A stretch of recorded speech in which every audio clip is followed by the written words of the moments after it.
André Hernan conversou de forma exclusiva com o Júlio Casares, presidente do São Paulo.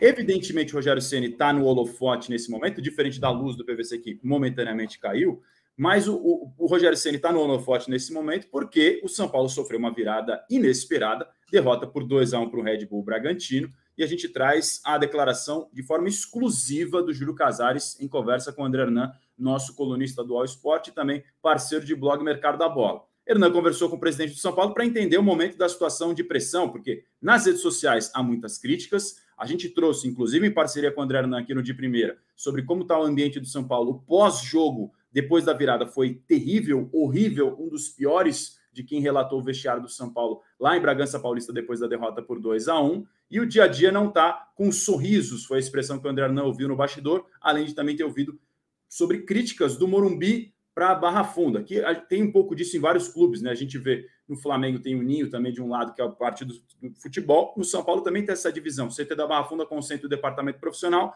e o Morumbi mais a parte da política. E no caso do São Paulo, no Morumbi já começaram a ecoar também críticas ao Rogério Ceni. O Hernan foi ouvir o presidente do São Paulo, Júlio Casares, que disse o seguinte, abre aspas para o presidente do São Paulo. Quantas vezes antes da nossa gestão, nos últimos 5 anos, o São Paulo trocou de técnico? É só fazer uma conta de quantos técnicos passaram de 2017 a 2020. Aí um parênteses meu, ele está se referindo ao mandato do ex-presidente Carlos Augusto de Barros e Silva, o Leco.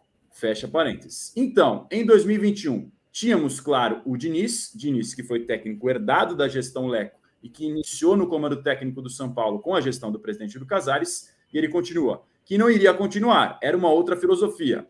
Nós, atual gestão, ele quer dizer, tivemos o Crespo e o Rogério Ceni.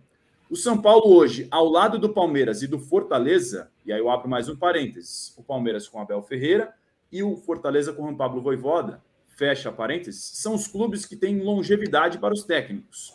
Achamos que quem tem que seguir esse caminho. Não podemos ficar trocando de técnico como quem troca de camiseta, de camisa. É uma frase importante do Júlio Casares repetindo, não podemos trocar de técnico como quem troca de camisa. Nem todos os dirigentes pensam assim no futebol, a gente sabe disso. Para contextualizar ainda mais com informação, o Abel Ferreira é o técnico mais longevo da Série A, chega em outubro, mas começa a dirigir em novembro de 2020. O Vojvoda no Fortaleza é o segundo dessa lista, e falando dos técnicos que vão dirigir, pelo menos até agora, em 2023 na Série A do Campeonato Brasileiro. E o Rogério Ceni é o terceiro, começou o trabalho dele em outubro de 2021 no São Paulo.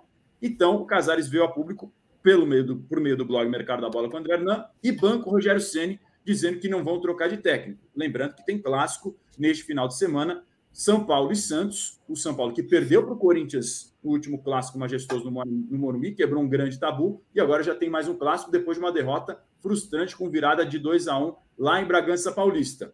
Hernan pontua também que a principal organizada do São Paulo, a torcida independente, saiu a público para defender o Rogério Ceni numa publicação nas redes sociais, mas que mesmo em caso, atenção, informação importante, mesmo em caso de derrota do São Paulo para o Santos no Clássico, a informação do André Hernan, não haverá mudança no comando técnico clássico, que já tem mais de 25 mil ingressos vendidos antecipadamente. Júlio Casares bancando o Rogério, PVC. Foram 7 técnicos do São Paulo de 2017 a 2021. Rogério Ceni, Dorival Júnior, Diego Aguirre, André Jardine, Cuca, Fernando Diniz e Wagner Mancini, que não chegou a ser interino. Então, são 7. Eu acho que essa frase ficou velha no futebol, né? Porque trocar de camisa, todo time troca uma vez por ano. Então, você não pode trocar de técnico como quem troca de cueca. Isso não pode. E tem time que faz isso, né? De meia. Trocar de técnico como quem troca de meia. Não pode. Agora, eu acho que o Júlio Casares tem dado... Acho não, é fato, informação. O Júlio Casares tem dado sinais de desejo de manutenção do Rogério Ceni há muito tempo, porque ele renovou o contrato antes do confronto das quartas de final da Copa do Brasil. E quem tem levantado hipóteses de sair nos últimos 6 meses é o Rogério, não é a direção de São Paulo. O Rogério, pelo menos em 3 entrevistas, disse que não sabia o que ia acontecer, se permaneceria, se não permaneceria. A diretoria tem dado respaldo continuamente ao Rogério Ceni. E, inclusive, contratando jogadores, alguns deles por pedidos do Rogério Ceni. O São Paulo contratou 9 jogadores para essa temporada, teve um movimento muito grande de entradas e saídas, houve uma mudança de perfil, diminuiu-se a folha salarial e o São Paulo optou por esse perfil de outros jogadores agora. As últimas contratações com o David, com o Caio Paulista e com o Erisson, que estreou e acabou exclusiva da entrevista do André Hernan com o presidente Júlio Casares no nosso blog Mercado da Bola. Tem lá todo